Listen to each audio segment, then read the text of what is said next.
اعوذ باللہ من الشیطان الرجیم بسم اللہ الرحمن الرحیم۔ مقصد حیات اور حقیقت دنیا۔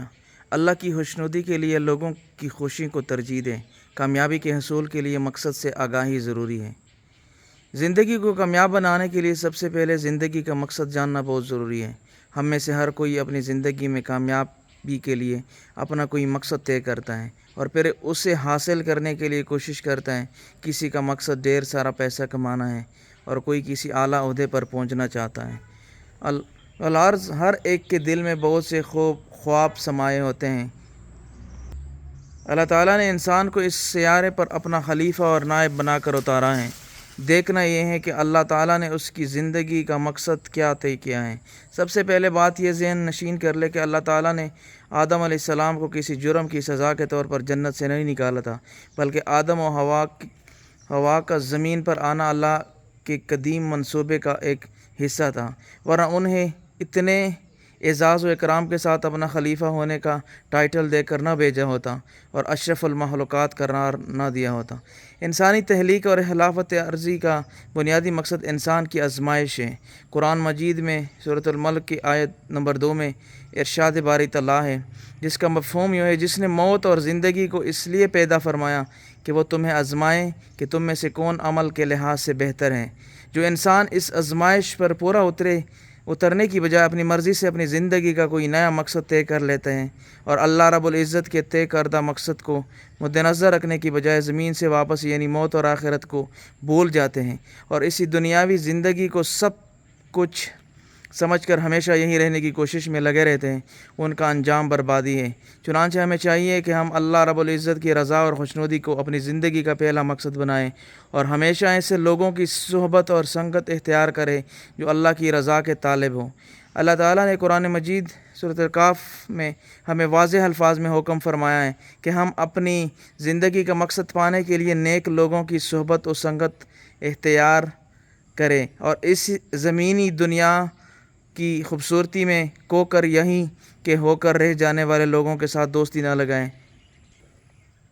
جب ہماری زندگی کا اصل مقصد اللہ رب العزت کی رضا اور خوشنودی ہے تو ہمیں چاہیے کہ لوگوں کی خوشی پر ہمیشہ اللہ کی خوشی کو ترجیح دیں، البتہ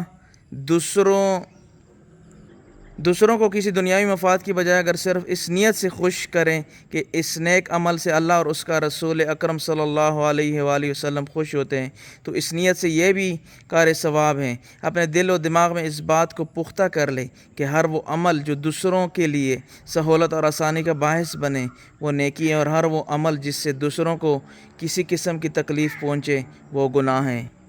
ہمیں چاہیے کہ ہم اس زمینی دنیا میں کر اپنی پیدائش کا مقصد کو نہ بولے۔ جو انسان اپنی تخلیق کے مقصد زمین سے واپسی اور آخرت کو ہمیشہ یاد رکھتے ہیں اور اس دنیاوی زندگی کو عارضی اور فانی سمجھتے ہیں، اللہ پر ایمان لاتے ہیں اور اس کے رسول اکرم صلی اللہ علیہ وسلم کے لائے ہوئے دین کے مطابق اپنی زندگی بسر کرنے کی کوشش کرتے ہیں، وہی کامیاب ہیں اور وہی بالآخر اس سیارہ زمین سے واپس جنت میں جانے میں کامیاب ہوں گے۔ موت زندگی کی سب سے بڑی حقیقت ہے اور موت ہی زندگی کی سب سے بڑی نعمت بھی ہے۔ انسانوں کو اس زمین سے واپس جنت کی طرف لے کر جانے والا راستہ موت کے دروازے سے ہو کر گزرتا ہے۔ بہت سے سادہ لوگ ایک طرف جنت کے طلبگار ہوتے ہیں جبکہ دوسری طرف وہ موت سے خوف بھی کھاتے ہیں۔ چنانچہ موت سے ڈرنے کی بجائے ہمیں خود کو موت کے لیے تیار کرنا چاہیے۔ اللہ رب العزت اور آخرت پر ایمان رکھنے والا کوئی شخص موت سے نفرت نہیں کر سکتا۔ موت سے نفرت صرف وہ لوگ کرتے ہیں جو اللہ اور آخرت پر ایمان نہیں رکھتے اور صرف اس زمینی حیات کو ہی زندگی سمجھتے ہیں۔ اللہ نے انسانوں کی ہدایت کے لیے اپنے انبیاء کرام کو انسانیت کی طرف پیغمبر بنا کر بھیجا جو انسانوں کو سیارہ زمین سے جنت کی طرف واپسی کی یاد دلانے اور واپسی کا لائحہ عمل دینے کے لیے آتے رہے ہیں۔ اس سلسلہ کے آخری رسول ہمارے پیارے نبی حضرت محمد مصطفیٰ صلی اللہ علیہ وآلہ وسلم ہیں اور ان پر اترنے والی کتاب قرآن مجید انسانیت کے لیے آخری منشور اور مکمل ضابطہ حیات ہے۔ انسان کی نجات اللہ کی طرف سے آنے والے آخری اور حتمت ضابطہ حیات قرآن مجید کو زندگی کا منشور بنانے میں ہے۔ یہ مادی دنیا ایک فریب نظر ہے۔ یاد رکھے اس مادی دنیا کی رنگینیاں سراسر ایک دھوکہ ہیں، کیونکہ حقیقت میں یہ کرۂ ارض ایسا خوبصورت نہیں ہے جیسا ہمیں دکھائی دیتا ہے، ہمارا نفس اسے بہت خوشنما بنا کر دکھاتا ہے۔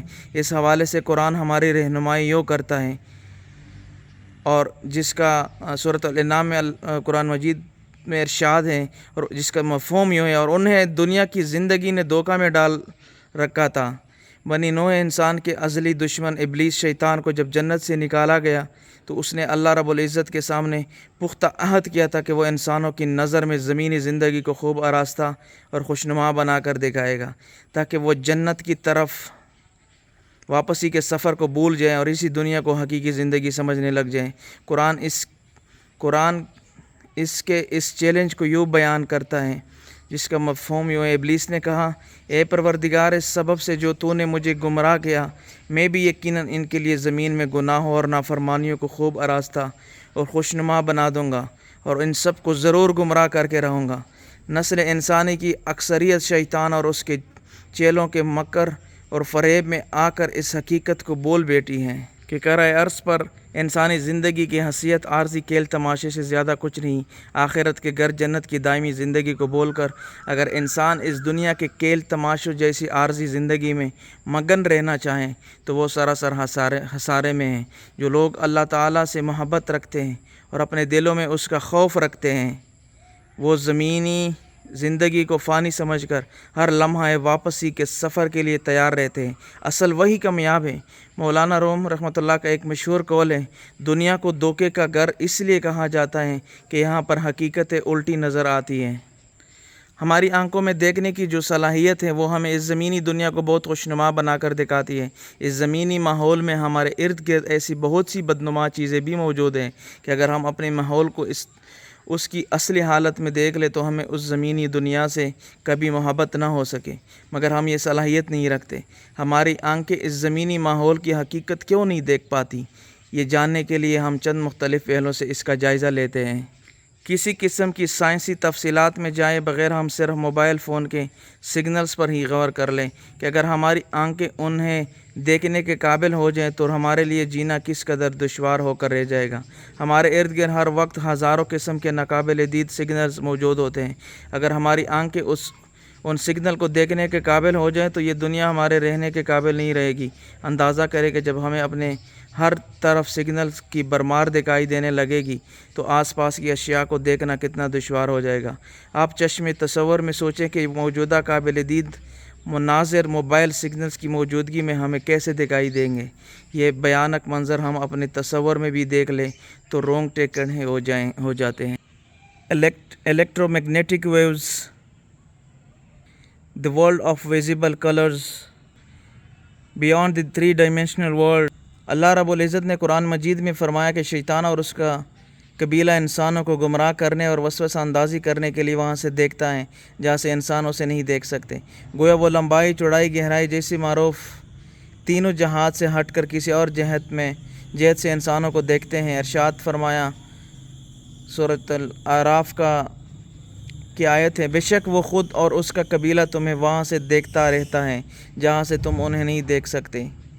بہت سے لوگ اس نظریہ پر یقین رکھتے ہیں کہ بعض جانداروں کو طوفان، زلزلے اور قدرتی آفات کا وقت سے پہلے اس لیے پتہ چل جاتا ہے کیونکہ وہ انسانوں کے ہاں معروف 3 جہات سے بڑھ کر مزید کچھ جہات کو بھی سمجھ پاتے ہیں۔ سجتی دنیا کو سمجھے کے لیے ذرا یوں سوچیں کہ زمین پر چلتے پھرتے وقت ہم عمارتوں کی دیواروں کو تو دیکھ سکتے ہیں مگر بالعموم ان عمارتوں کے چھتوں کو نہیں دیکھ سکتے۔ پرندے چونکہ اڑنا جانتے ہیں اس لیے وہ اڑتے وقت صحیح معنوں میں تینوں جہات کو محسوس کر سکتے ہیں۔ انسان عام طور پر زمین کے اوپر چلتے پھرتے وقت صرف آگے کی سمت چلتا ہے یا کبھی کوشش کر کے الٹے قدموں چل سکتا ہے، اس طرح دائیں اور بائیں سمت بھی چلا جا سکتا ہے، مگر چونکہ وہ پرندوں کی طرح اڑ نہیں سکتا اس لیے اوپر نیچے جانے کے لیے اسے سیڑھیوں کی ضرورت پڑتی ہے۔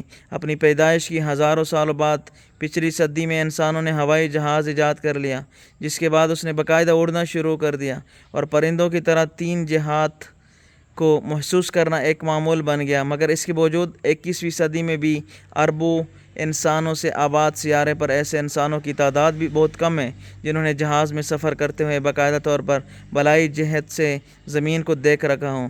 اس طرح بہت کم انسان سیٹلائٹ امیجز کی مدد سے یہ سمجھ سکتے ہیں کہ بیرونی خلا سے زمین کیسی دکھائی دیتی ہے۔ یوں ان کی محسوسات کی جہتیں عملاً محدود رہتی ہیں۔ اس زمینی دنیا میں کسی شخص کی پوری زندگی جو اسے 60 یا 70 سال کی طویل تاریخ کے طور پر محسوس ہوتی ہے، وہ اس کائنات کی اربوں سالہ زندگی کے مقابلے میں بہت مختصر ہے۔ جب انسان موت کے بعد دوبارہ زندہ کیا جائے گا تو وہ سوچے گا کہ اس کی زندگی تو چند ساعتوں سے زیادہ نہیں تھی۔ ارشاد فرمایا، سورۃ یونس کی آیت ہے، اور جس کا مفہوم یوں ہے، اور جس دن وہ انہیں جمع کرے گا وہ محسوس کریں گے گویا وہ دن کی ایک گھڑی کے سوا دنیا میں ٹھہرے ہی نہ تھے۔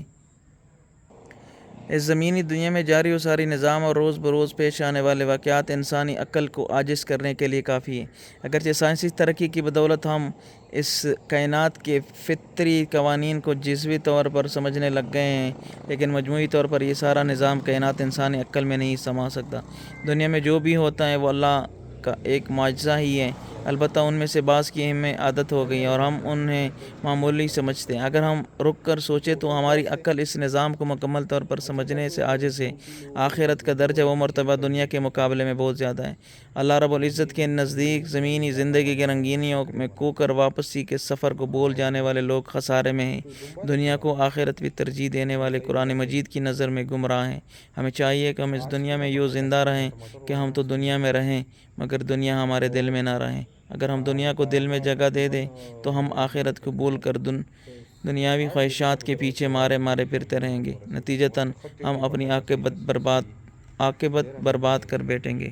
اللہ سے دعا ہے کہ اللہ پاک ہم سے راضی ہو جائے اور نیک راہ پہ چلنے کی توفیق عطا فرمائے۔ آمین یا رب العالمین۔